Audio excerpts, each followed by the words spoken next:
बिस्मिल्लाहिर्रहमानिर्रहीम। अजीज तलबा, हमारा आज का टॉपिक 2 डायमेंशनल अरेज के बारे में है। तो अपने पिछले दोनों लेक्चर्स में हमने 1 डायमेंशनल अरेज को तफसील से डिस्कस किया कि 1 डायमेंशनल अरे किस तरह से जो है वो डिक्लेयर की जाती हैं, किस तरह से इनिशियलाइज की जाती हैं, और उनकी कुछ एग्जांपल्स भी हमने देखी कि किस तरह से 1 डायमेंशनल अरेज जो है उनका इस्तेमाल प्रोग्रामिंग में किया जा सकता है। आज हमने जो है वो स्टेप फॉरवर्ड करना है, अपनी डायरेक्शन जो है वो 2 डायमेंशनल अरे की तरफ लेके जानी है। तो आज हम देखेंगे सबसे पहले कि 2 डायमेंशनल अरे क्या होती है। तो हम शुरू करते हैं इंट्रोडक्शन से। तो C++ में जो 2 डायमेंशनल अरे हैं that consist of more than one row and column. तो 1 डायमेंशनल अरे में आप जानते थे कि कॉलम मल्टीपल हो सकते थे लेकिन रो सिर्फ एक होती थी। लेकिन यहाँ पे आपको ये मुख्तलिफ चीज नजर आएगी कि 2 डायमेंशनल अरे में एक से ज्यादा रोज होंगी, more than one rows, and more than one column भी होंगे इसके। तो it is very much like a matrices, very much like a table. इस तरह मल्टी डायमेंशनल टेबल होता है आपके पास, या मैट्रिक्स है जैसे 2x2 का मैट्रिक्स है जिसमें 2 रोज और 2 कॉलम्स होते हैं, या 3x3 का मैट्रिक्स है जिसमें 3 रोज और 3 कॉलम्स होते हैं। तो चूंकि इसमें रोज भी हैं और कॉलम भी हैं, तो आपको रोज को एक्सेस करने के लिए अलग से इंडेक्स देना पड़ेगा और कॉलम्स को एक्सेस करने के लिए अलग से इंडेक्स देना पड़ेगा। तो इसमें दो अरे जो है इंडेक्सेस बुनियादी तौर पे, या इंडिसेस आप कह सकते हैं, इस्तेमाल होंगे एलिमेंट को किसी को भी स्टोर करने के लिए, किसी भी एलिमेंट की वैल्यू को जो है स्टोर करने के लिए। तो वैल्यू जो स्टोर होगी that is basically in the form of a matrix और अ टेबल। जो फर्स्ट इंडेक्स है रो का, जो है वो रो को शो करेगा, और जो सेकंड है, दो इकट्ठे इंडेक्स लिखेंगे हम, वैसे पहले रो का इंडेक्स लिखा जाएगा फिर कॉलम का इंडेक्स लिखा जाएगा। तो ये इस तरह का डाटा इंटरप्रेट करने के लिए जो टेबुलर फॉर्म में होता है, टेबुलेटेड डाटा को मैनिपुलेट करने के लिए, इस्तेमाल करने के लिए, इसके साथ कोई फंक्शन परफॉर्म करने के लिए हम 2 डायमेंशनल अरेज का इस्तेमाल। 2 डायमेंशनल अरेज किस तरह से डिक्लेयर किया जाता है, उसका सिंटैक्स क्या होगा, पहला सवाल यही हमारे जहन में आना था। तो आइए इसका सिंटैक्स देखते हैं। तो syntax of declaring 2 dimensional arrays is this. सबसे पहले आप डाटा टाइप लिख रहे हैं, फिर आप अरे का नाम लिख रहे हैं, कोई भी आइडेंटिफायर हो सकता है, आप योर चॉइस। उसके बाद आप देखें यहाँ पे दो चीजें आपको नजर आएंगी। अरे की लेंथ कितनी है, रोज की लेंथ कितनी है, और columns, number of rose and number of columns, ये दो इंडेक्स और कॉलम इंडेक्स आपको यहाँ पे नजर आएंगे। राइट। तो इसको अगर आप प्रैक्टिकली किसी एग्जांपल में इंप्लीमेंट करके देखें, तो ये एग्जांपल में आपको जो है वो नजर आएगा। ये इंट डाटा टाइप ARR, ये आइडेंटिफायर है। अरे का नाम जो आपने रखा है वो ये है ARR, और यहाँ पे जो है वो नंबर ऑफ रोज है, और 3 जो है यहाँ पे नंबर ऑफ कॉलम्स है। तो अगर ये मैट्रिक्स को रिप्रेजेंट कर रही हो ये अरे जो है, तो ये 4x3 का मैट्रिक्स कहलाए। ठीक है, उम्मीद है आप मेरी बात को समझ रहे हैं। इसी चीज की बेहतर अगर टेबुलर फॉर्म में रिप्रेजेंटेशन देखी जाए, तो इसी एग्जांपल की ये आपके पास टेबुलर रिप्रेजेंटेशन मौजूद है। ये आपके पास इसके रो इंडेक्स और कॉलम इंडेक्स मौजूद हैं। तो इसके कॉलम 3 हैं, तो 1 2 3 ये टेबल आपको नजर आ रहा है जिसमें 3 कॉलम्स हैं और इसके 4 रोज हैं। तो ये आपने रो इंडेक्स लिखा है इसका, दिस वन 0 1 2 3, और ये आपने इसका जो है वो कॉलम इंडेक्स लिखा है। ठीक है, तो इसमें एलिमेंट कितने होंगे और कौन कौन से होंगे? They are very much like matrices. तो पहला एलिमेंट आपके पास होगा 0 row 0 column, 0 row first column, 0 row second column, तो आप इंडेक्स की फॉर्म में मैं बात कर रहा हूँ तो 00, 01, 02। उसके बाद देखें रो चेंज हुए तो रो इंडेक्स 1 हो गया, 10, 11, 12, 20, 21, 22, 30, 31, 3। तो इस तरह से टेबुलर डाटा आपके सामने है, तो टेबल की फॉर्म में अगर इस तरह डाटा अरेंज हो या मैट्रिसेस की फॉर्म में डाटा अरेंज हो, इस तरह के डाटा की इम्प्लीमेंटेशन मैनिपुलेशन के लिए हम 2 डायमेंशनल अरे का इस्तेमाल करते हैं।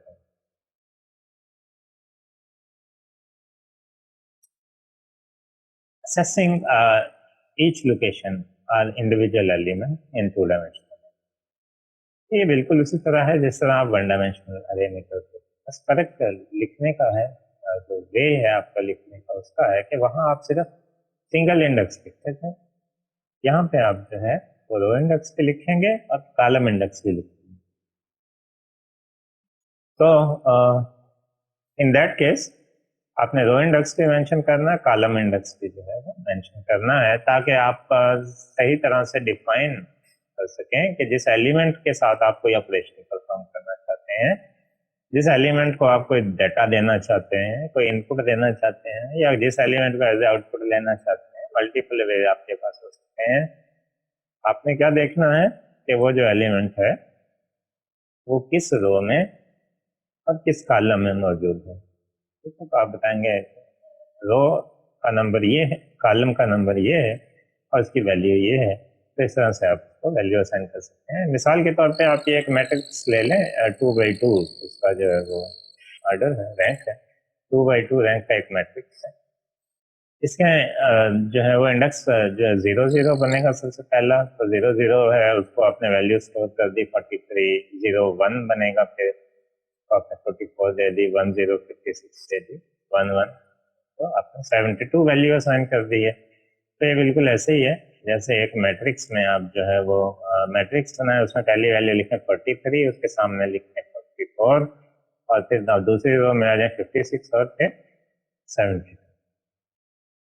तो इस तरह से आप ये 4 इंडिविजुअल एलिमेंट बनते थे, इस तरह के चारों को आप जो है वो इंडिविजुअली एक्सेस कर सकते हैं। आपको जो चीज़ चाहिए है यहाँ पे, जो चीज़ आपको बतानी है यूज़र को, प्रोग्राम को जो चीज़ आपने बतानी है यूज़र ने, वो जस्ट क्या 2 चीज़ें हैं। रो इंडेक्स क्या है, इस एलिमेंट को आप एक्सेस करना चाहते हैं, और उसका कॉलम इंडेक्स क्या है। अगर आपको ये 2 चीज़ें पता हो तो आप आसानी से उसके इंडिविजुअल एलिमेंट्स को एक्सेस कर सकते हैं। जी, तो दूसरी चीज़ आती है जी कि how to enter data in 2 dimensional array. Input कैसे करेंगे, या दूसरे लफ्ज़ों में आप कह सकते हैं आउटपुट कैसे करेंगे, या डाटा स्टोर कैसे करेंगे। ये सारे क्वेश्चन बिल्कुल वही हैं जो आपने 1 डायमेंशनल अरे के बारे में पढ़े थे, लेकिन 2 डायमेंशनल अरे का केस चूंकि उससे थोड़ा सा ज़्यादा कॉम्प्लेक्स है, तो उसकी डिटेल भी स्लाइटली आपको डिफरेंट नजर आएगी। लेकिन डाटा एंटर करना बहुत सिंपल है, और इसके लिए आप जो है वो नेस्टेड लूप इस्तेमाल करें। नेस्टेड लूप के बारे में आप जानते हैं कि क्या होता है, loop with in a loop. तो लूप के अंदर आप लूप लगाते हैं तो उसे आप नेस्टेड लूप कहते हैं। इसके लिए आप कोई भी लूप इस्तेमाल कर सकते हैं, आप वाइल लूप भी इस्तेमाल कर सकते हैं, आप डू वाइल लूप भी इस्तेमाल कर सकते हैं, आप फॉर लूप भी इस्तेमाल कर सकते हैं। ठीक? तो जो आउटर लूप है आपका, वो आपको नंबर ऑफ रोज की वैल्यू देगा, और जो इनर लूप होगा वो आपको नंबर ऑफ कॉलम्स की वैल्यू देगा। तो अगर आप नेस्टेड लूप का कंसेप्ट जो है वो जहन में लेके आएंगे तो आपको समझ आएगी कि नेस्टेड लूप का जो बेहतरीन इस्तेमाल है वो हमें 2 डायमेंशनल अरेज में डाटा एंटर करने के लिए, उनसे डाटा लेने के लिए, या 2 डायमेंशनल अरेज को राइट या डिस्प्ले करवाने के लिए काम आएगा। तो ये हमारे पास कुछ एग्जांपल्स हैं। ये एक आपके पास 5x5 का मैट्रिक्स है जिसमें 5 रोज हैं, 5 कॉलम्स हैं। तो आपने ये जो है वो M1 और M2 काउंटर वेरिएबल इस्तेमाल किए। ये आउटर लूप है हमारा, इसमें आपने M1 को 0 से शुरू किया है, M1 को आपने लेस देन 5 तक लेके जाना है। ये इंडेक्स को डिफाइन कर रहे हैं हम यहाँ पे, और M1 की वैल्यू को आपने एक एक स्टेप से इंक्रीज करना है। और फिर आपने जो है वो इनर लूप लगाया है। इनर लूप के अंदर आपके पास M की वैल्यू जो है वो 0 है, M2 की वैल्यू 0 आपने रखी, फिर M2 लेस देन 5 रखा। बिल्कुल सेम प्रोसीजर है M2 प्लस प्लस, यानी आपने इसको 1 1 के स्टेप से इंक्रीज करना है। ठीक है, तो अब आप वैल्यू देना चाहते हैं तो इसने लिखा है मैट्रिक्स, ये आइडेंटिफायर हो गया हमारे एरे का, जिसको पहले से आप डिक्लेयर कर चुके हैं। ये देखें जी, आपने लिखा M1 फिर M2 और आगे वैल्यू लिखी है 5। तो ये क्या करेगा जी, 5/5 की जितनी भी वैल्यू बनेगी 5/5 की, 0 0 0 1 0 2 0 3 0 4, ठीक है, 1 0 1 2 1 3 1 4 सो ऑन। तो जितनी भी वैल्यू बनेगी इसकी सबको एक ही नंबर 5 असाइन कर देगा। तो ये एक मैट्रिक्स बनेगा 5/5 का, जिसके तमाम एलिमेंट्स की वैल्यू हो जाएगा 5। तो मकसद यहाँ पे ये है कि किस तरह तमाम एलिमेंट्स को वैल्यू दी जा सकती है। जरूरी नहीं कि आप तमाम एलिमेंट को एक ही वैल्यू असाइन करें, आप ये काम जो है वो मैनुअली भी कर सकते हैं। लूप्स के अंदर जो वैल्यू देनी है, अगर आप डिफरेंट वैल्यू देना चाहते हैं तो फिर आप जो है वो मैनुअली एंटर करते जाएंगे। वो एक एक करके आपसे पूछता जाएगा कि इस एलिमेंट की वैल्यू एंटर करें, इस एलिमेंट की वैल्यू एंटर करें, इस एलिमेंट की वैल्यू एंटर करें। आप वैल्यू एंटर करते जाएंगे तो वो वैल्यू जो है वो लेता जाएगा। तो इसी तरह आपके पास ये एक और प्रोग्राम भी है जी। ये आपने एक अरे डिफाइन की है 2/4 की, जिसमें 2 रोज हैं 4 कॉलम्स हैं। ये सिंपल है, आपने आई और जे इस्तेमाल किए हैं इंडेक्स के लिए, रोज के लिए आई है और कॉलम्स के लिए आपने जे यूज किया। तो पहले आप जो है वो वैल्यू असाइन करवाना चाहते हैं तो सी आउट करके आपने इंस्ट्रक्शन लिखे हैं, कोई इंटीजर वैल्यू एंटर करे और सी इन करके आपने लिखा अरे आई जे। तो नेस्टेड लूप के अंदर ये स्टेटमेंट मौजूद है, तो आप ध्यान में रखेंगे कि आउटर लूप जब एक बार चलेगा तो इनर लूप पूरे का पूरा जो है एग्जीक्यूट होगा। तो एक रो के लिए तमाम कॉलम्स के साथ उसका जो कॉम्बिनेशन बनेगा वो बन के आपको मिल जाएगा। तो आप जो वैल्यू एंटर करेंगे वो किसी एक एलिमेंट की होगी, फिर लूप चलेगा, फिर ये आपसे नेक्स्ट वैल्यू मांगेगा, फिर आपसे नेक्स्ट वैल्यू मांगेगा एंड सो ऑन। तो जब सारे कॉलम कंप्लीट हो जाएंगे तो फिर वो रो को चेंज करेगा, नेक्स्ट रो में जाएगा, फिर सारे कॉलम्स को रिपीट करेगा। तो ये तो डाटा लेने के लिए है। बिल्कुल इसी तरह आप इसको डाटा लिखवाने के लिए भी इस्तेमाल कर सकते हैं। वही नेस्टेड लूप दोबारा लगाए हैं लिखवाने के लिए। और ये आपने सी आउट करके, ये देखिएगा आप मेरा पॉइंटर अगर आप फोकस करें तो सेकंड एग्जांपल को मैं डिस्कस कर रहा हूँ, अरे आई जे। ठीक है, तो अरे आई जे में आई और जे की वैल्यू जो है वो हमारा लूप कंट्रोल करेगा। आई की वैल्यू यहाँ से आएगी, जे की वैल्यू हमें इनर लूप से मिलेगी। तो इनर लूप जे कॉलम का रिप्रेजेंटेटिव है, आई रो का रिप्रेजेंटेटिव है। ठीक है, और ये स्पेशल अरेंजमेंट करने के लिए किसी खास तरीके से इसको आप दिखाना चाहते हैं तो उसके लिए हमें फॉर्मेटिंग के लिए \t as escape sequence use की है। और जब इनर लूप एक बार चल जाए तो उसके बाद लाइन जो है वो चेंज हो जाए, उसके लिए आपने सी आउट एंड लाइन का इस्तेमाल किया है। ठीक है जी, तो इस तरह जो नंबर्स आपने बतौर इनपुट दिए थे, ये आउटपुट साइड पे आप देखें, ये सारे नंबर्स आपने बतौर इनपुट दिए थे 1 to 8। ये आपको अब मैट्रिक्स सामने जो है वो नजर आ जाएंगे, स्क्रीन पे डिस्प्ले हो जाएंगे आपके सेकंड पार्ट की वजह से, ये जो आपने लिखा है।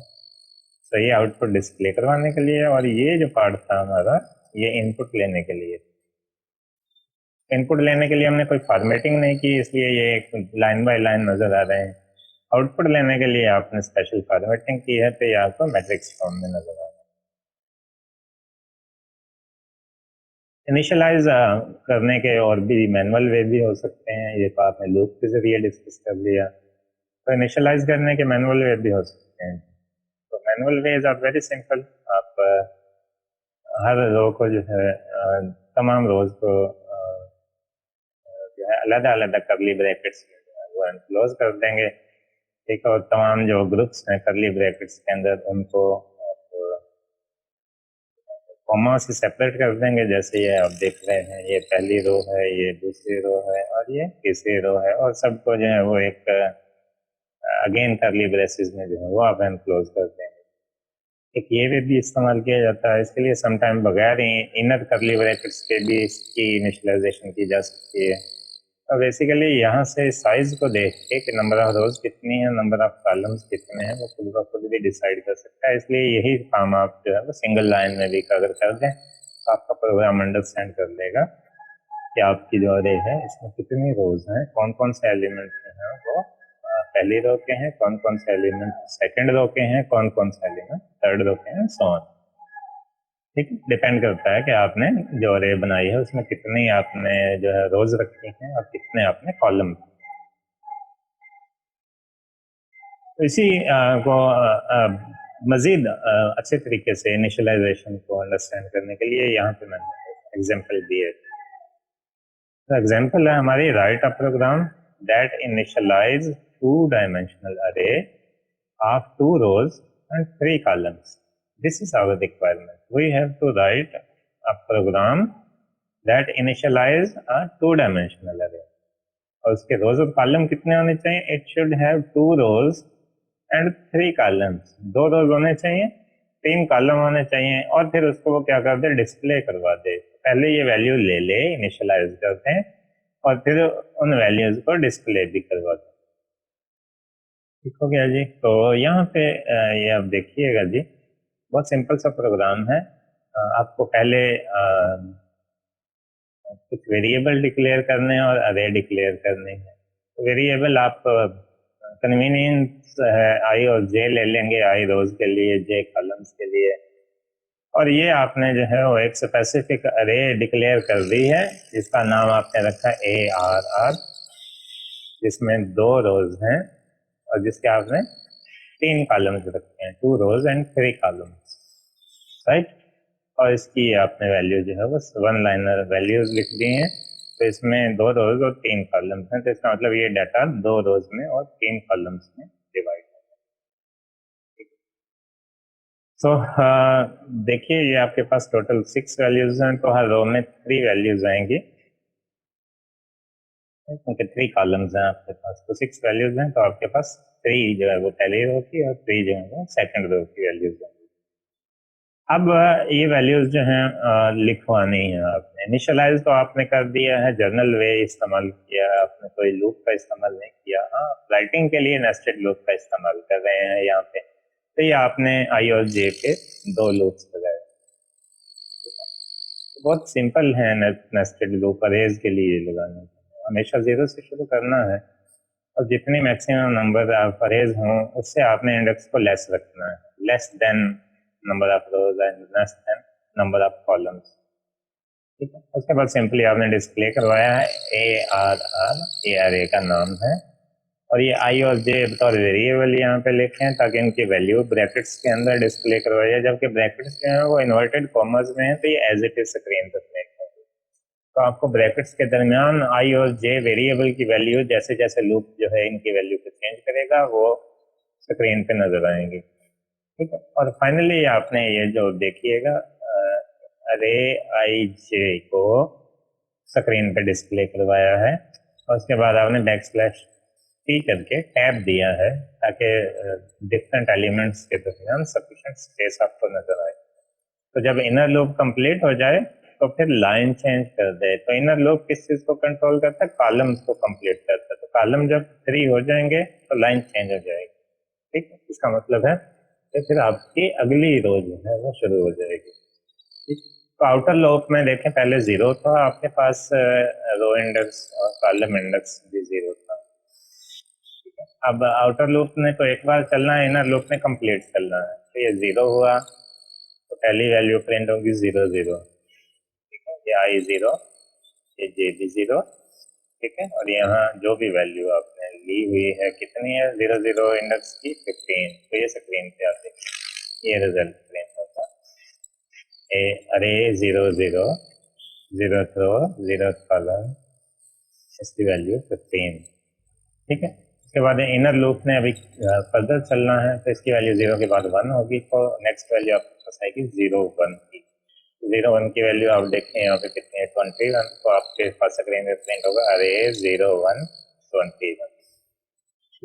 तो इनर लूप 1 के बाद जो है वो 2 पे जाएगा, तो ये होगा 0 2। 0 2 के लिए वैल्यू आपके पास है 9, तो स्क्रीन पे 9 जो है वो डिस्प्ले हो जाएगा। तो अब इनर लूप कंप्लीट हो गया, क्योंकि 3 होगा तो 3 is not less than 3 condition जो है वो आपकी फॉल्स तो इस तरह से ये लूप जो है इनर लूप कंप्लीट हो गया। अब आउटर लूप पहले आपने 0 पे छोड़ा था, आप उसकी वैल्यू में एक स्टेप ऐड होगा तो उसकी वैल्यू 1 बन जाएगी। तो आई की वैल्यू यहाँ पे 1 है, 1 is less than 2, condition true है। तो ये इनर लूप सारे का सारा दोबारा चलेगा 1 के लिए। तो ये देखिए 1 0 फिर 1 1 और फिर 1 के अगेंस्ट कॉलम नंबर 2। इस तरह ये सारी वैल्यूज जो है स्क्रीन पे डिस्प्ले। तो ये हमारी कुछ डिस्कशन थी 2 डायमेंशनल अरेज के बारे में। बहुत सिंपल सा लेक्चर था, उम्मीद है कि आप लोगों को इसकी समझ आई होगी। आज की डिस्कशन से हवाले से अगर आप कोई क्वेश्चन करना चाहें तो आप मुझसे अभी भी पूछ सकते हैं, बाद में भी पूछ सकते हैं। वालेकुम अस्सलाम। सर हमने नेस्टेड लूप यूज किए, इसमें हमने फॉर नेस्टेड लूप में फॉर लूप यूज किए। आप कोई भी कर सकते तो इसके सर इसके लिए हमने करली ब्रैकेट जो स्टार्ट लगाई है, इसकी कुछ समझ नहीं है। करली ब्रैकेट वो तो एक तरतीब से लगाते हैं, जब नेस्टेड लूप लगाते हैं तो फॉर लूप लगाते हैं, उसमें एक सीक्वेंस लगाते हैं। इसमें आप पहले उसने वॉइड मेन के नीचे करली ब्रैकेट स्टार्ट कर दी, फिर जब कंडीशन लिखी है फॉर की फिर लगाइए, फिर फॉर की कंडीशन लिखी, फिर क्यों नहीं लगाई? बताइए कुछ। नहीं, मैं बताता हूँ। ये बहुत सिंपल है, इसमें मतलब कोई पेचीदगी नहीं है। पहली बात ये है कि ये जो आपने करली ब्रैकेट नजर आई है आपको, ये तो आपके मेन प्रोग्राम, ये मेन प्रोग्राम की बॉडी है। जी बिल्कुल ठीक हो गया। अब आपने ये बात ज़हन में रखनी है कि किसी भी लूप है फॉर नॉट कंडीशन, किसी भी लूप के की बॉडी में आप करली ब्रैकेट का इस्तेमाल कब करते हैं? तो कब किया जाता है? जब एक से ज्यादा कमांड्स मौजूद हैं, एक से ज्यादा स्टेटमेंट्स मौजूद हैं। ठीक है, अगर सिंगल स्टेटमेंट उसके अंदर आप लिखना चाहें तो फिर आपको ब्रैकेट की जरूरत है नहीं पड़ती। अब आप देखें आउटर फॉर लूप जो है आपका, इसकी इसने ब्रैकेट्स लगाई हैं, करली ब्रैकेट्स मौजूद हैं, राइट? लगाई है ना। इसकी वजह क्या है कि इसकी बॉडी के अंदर उसने 3 स्टेटमेंट्स लिखे हैं, 1 2 3, राइट? एक से ज्यादा है, से ज्यादा, so you have to made the body. तो बॉडी बनाने के लिए आपने जो है वो इन तीनों को इकट्ठा एक करली ब्रैकेट में इनक्लोज कर दिया। अब जब आप इनर फॉर लूप पर आते हैं तो इसके अंदर जो है वो आपने कोई करली ब्रैकेट नहीं लगाई। तो इसका क्या मतलब, अगर करली ब्रैकेट नहीं लगाएंगे तो लूप किस स्टेटमेंट पे अप्लाई होगा? जो उसके बाद पहली स्टेटमेंट आएगी। तो लूप, इनर लूप सिर्फ इस एक स्टेटमेंट पे अप्लाई हो रहा है, किसी और पे आपने करना ही नहीं है। सिंगल स्टेटमेंट है तो इसलिए करली ब्रैकेट की जरूरत भी नहीं। जी, कोई और क्वेश्चन? अस्सलाम वालेकुम सर। वालेकुम अस्सलाम। सर ये 15 इसकी मतलब ये जो वैल्यूज हैं 15 20 19 ये क्यों वैल्यू आ रही हैं? ये अपनी तरफ से फर्जी वैल्यू है या इसमें नहीं, नहीं फर्जी नहीं। आप ये देखें, ये इनिशियलाइजेशन की है इसने प्रोग्राम, अगर आपको नजर आ रहा हो, अरे को वैल्यू असाइन किए हैं प्रोग्राम के अंदर, 15 21 9 84 33। देख रहे हैं आप ये वैल्यूज? सर ये वैल्यूज खुद से असाइन किए हैं, कोई से भी ले सकते हैं? जर्नल वैल्यूज हैं। आप तो जाहिर अपने प्रॉब्लम के हिसाब से लेंगे ना। आप अगर किसी मैट्रिक्स को सॉल्व कर रहे हैं तो फिर तो मैट्रिक्स की जो वैल्यू होंगी वही लेंगे ना। यहाँ तो आप जर्नल एग्जांपल ले रहे हैं कि वैल्यू किस तरह से दी जा सकती है। जी बेटा, कोई और क्वेश्चन है किसी के लिए? यानी सर एक रो का है और एक कॉलम का है इसमें? बिल्कुल। ठीक सर जी, जिस तरह ये ए में 0 0 फिर 0 1 फिर 0 2, क्या इससे पहले ऐसे भी हो सकता है कि पहले हम 1 0 करवाना चाहें तो 1 0 वाला जो भी नंबर हो वो आ जाए, डिस्प्ले हो जाए, फिर 1 1 वाला, फिर 1 2 वाला? जी, अगर आप लूप के जरिए करेंगे तो फिर तो वो एक ऑर्डर के अंदर जो है वो प्रिंट होगा। अगर आप किसी इंडिविजुअल एलिमेंट को एक्सेस करना चाहते हैं तो फिर आपको इंडेक्स मेंशन करना पड़ेगा। ये मैंने पहले जो है वो डिस्प्ले किया है। ठीक है जी बेटा, तो ये और सवाल है। Thank you students for your interest. Hopefully आपने सीखा होगा। आज के लिए यही था। Thank you. अल्लाह हाफिज़।